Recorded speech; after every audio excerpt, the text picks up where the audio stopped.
বিশ্বের কোনো এরকম দেশ আছে কিনা আমার জানা নেই আমরা যাতে স্বাধীনভাবে এখানে উৎসব মুখর হয়ে আমরা সব কিছু পালন করতে পারি। 5ই জুলাই আগস্টের ঘটনার পর থেকে আমার মনে হয় তাদেরকে আমি ধন্যবাদ জানাবো।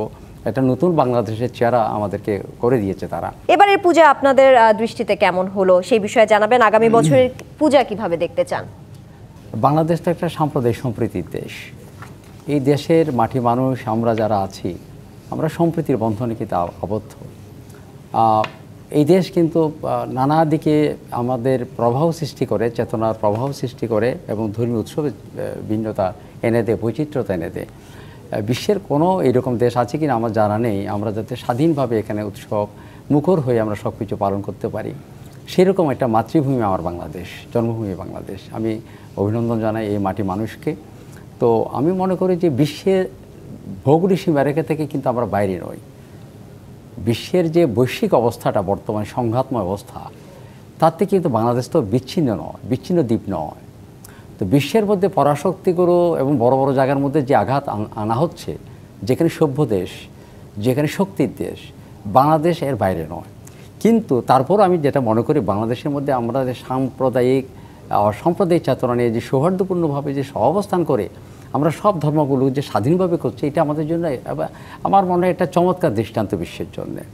এখানে যে আমাদের জাতীয় আমাদের যে হিন্দু বৌদ্ধ ঐক্য পরিষদ যে ঘটনাটি আনছে, আমি জানি না তারা কী দৃষ্টিভঙ্গিতে করছে, কিন্তু এইবারের আমি মনে করি প্রফেসর ডক্টর ইউনূস আসার পর থেকে 5ই জুলাই আগস্টের ঘটনার পর থেকে আমার মনে হয় তাদেরকে আমি ধন্যবাদ জানাবো। একটা নতুন বাংলাদেশের চেহারা আমাদেরকে করে দিয়েছে তারা। যারা নেতৃত্ব দিয়েছে তাদেরকে আমি আজকের এই পক্ষ থেকে, টিপিসির পক্ষ থেকে, আজকের এই বৈঠকের পক্ষ থেকে আমি বিশেষ করে ব্যক্তিগতভাবে বৌদ্ধদের পক্ষ থেকে তাদেরকে অভিনন্দন জানাই, সাধুবাদ জানাই। তারা না হলে কিন্তু বাংলাদেশের চেহারা কিন্তু এরকম হতো না। প্রফেসর ডক্টর ইউনূস সম্পর্কে যদি আমরা ভাবতে দিই, উনি তো জাতিসংঘের একটা নেতা, বিশ্ব চোখের একটা বরেণ্য ব্যক্তি। তিনি কখনো চাইবেন না দেশের সংঘাত আসুক, আমি যেটা মনে করি। উনি হৃদয় দিয়ে চাচ্ছেন যে বাংলাদেশের সকল সম্প্রদায় যাতে সহাবস্থান এবং সুন্দরভাবে এবং খোলা মনে যাতে কথা বলতে পারে এবং সেখানে যাতে স্বাধীনভাবে তাদের উৎসব আয়োজনগুলো পালন করতে পারে, তার একটা চিত্ত, তার একটা মন আমি দেখেছি, হৃদয় দেখেছি। যেহেতু আমি চিটাগং চট্টগ্রামের মানুষ, কিন্তু ঘটনাগুলো ঘটছে আমার মনে হয় এটা বক্তব্যটা বোধহয় সেভাবে না দেওয়াই ভালো ছিল, যে আমার হিন্দু বৌদ্ধ কল্যাণ পরিষদের পক্ষ থেকে, যেহেতু এটা চিরাচরিত একটা, হ্যাঁ এখানে সংঘাত হয়েছে। কেন রামুর ঘটনা ঘটেনি 2012-তে? তখন তো আমাদের আওয়ামী লীগ সরকার ছিল। 2012 আমরা সেই দিন 29শে সেপ্টেম্বর আমরা কারোর রাত্রি সেটা রামুর ট্র্যাজেডি পালন করেছি, আমরা শোক দিবস পালন করেছি। এটা পৃথিবীর ইতিহাসে একটি কলঙ্কময় অধ্যায় হয়েছে। তো তখন তো তারা সোচ্চার ছিল।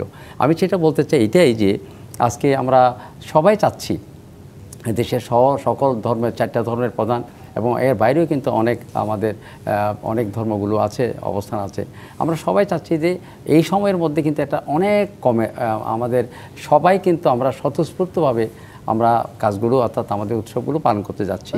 তবে একটা জিনিস আমি বলতে চাই, একটা জিনিস আসলে এই প্রত্যাশায় আছি যে না, একটা জিনিস আমি বলতে চাই।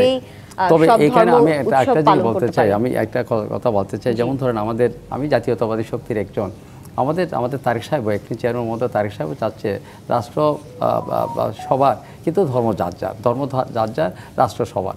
এই কথাটাই বলে, কিন্তু ভালোবাসার বাংলাদেশ, শান্তির বাংলাদেশ তিনিও চাচ্ছেন।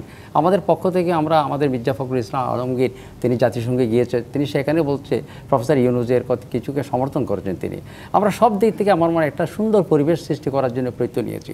আমার এখানে জেনারেল, আমাদের যে সেনাবাহিনীর প্রধান, তিনি চাচ্ছেন যে এখানে, আমি যেটা মনে করি তিনিও একটা হৃদয়বান মানুষ, তিনি শান্তি শৃঙ্খলা বজায় রাখার জন্য তিনি কাজ করে যাচ্ছেন রাত দিন। আমার মনে হয় এটা দীর্ঘদিনের একটা প্রয়াস থাকে, সব দেশের মধ্যে কিছু কিছু ঘটনা থাকে, এগুলোকে বিচ্ছিন্ন ঘটনাগুলোকে যদি আমরা সামনে নিয়ে আমরা মানে একটা মহৎ প্রসেসটাকে যদি আমরা স্থিমিত করতে চাই, সেটাও বোধহয় আমার জন্য প্রয়াস।